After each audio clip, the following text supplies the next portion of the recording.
The section that I chose to do my presentation over is plot and conflict,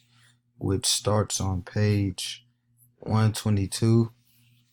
And I'm going to give like the definition that came out of the book on what plot and conflict is. And it says for plot, in every work of fiction, something happens, usually to the protagonist in the context of the time and the place in which the story is set. This is called plot. And then it says the element that instigates the plot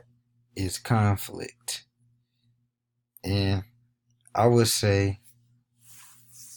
what I learned the most is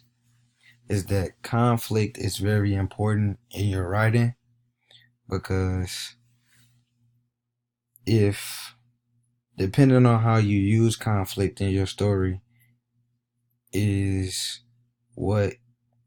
is going to depending on how you use conflict in your story is what either keeps the reader interested or not.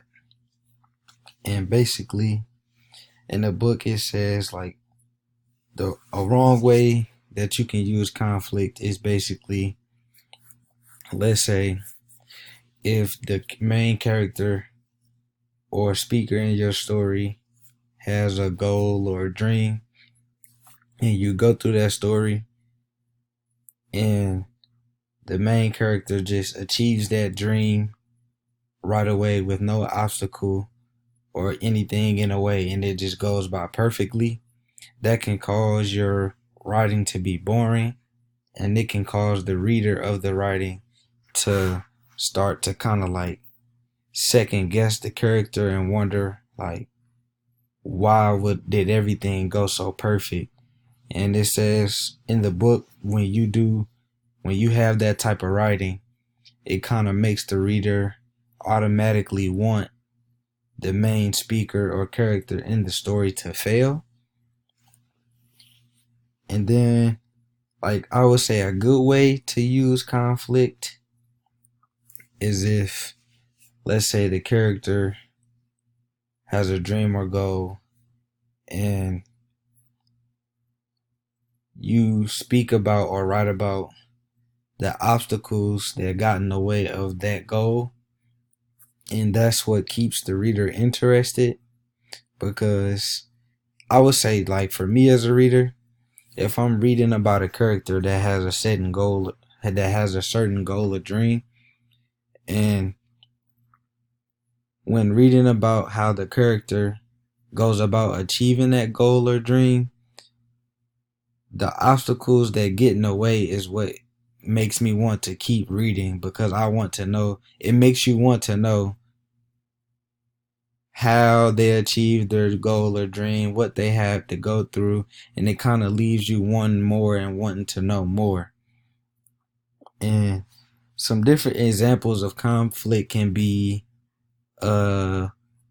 just another situation that gets in the way of the character's goal, or it could be a person, a place, or thing. You can literally use anything as a conflict in your writing. And in the book, in one of the short stories, an example that was used in the book of conflict was a doctor had to was called to diagnose a little girl from a family. Well, the story is by William Carlos Williams, and it's called The Use of Force. And the conflict is a doctor makes a house call to a family he is unfamiliar with, whose younger daughter is at risk of a disease, and bluntly and violently wouldn't let the doctor open her mouth so he could give her a diagnosis, which put the doctor in a hard position, because if he couldn't get the girl's mouth open to diagnose her, she could basically die from the disease that she has. So the conflict of the story ended up being the doctor not giving up on the child, on the little girl, and working with her to get her to let him look inside her mouth to diagnose her. And then on the other end, the girl was being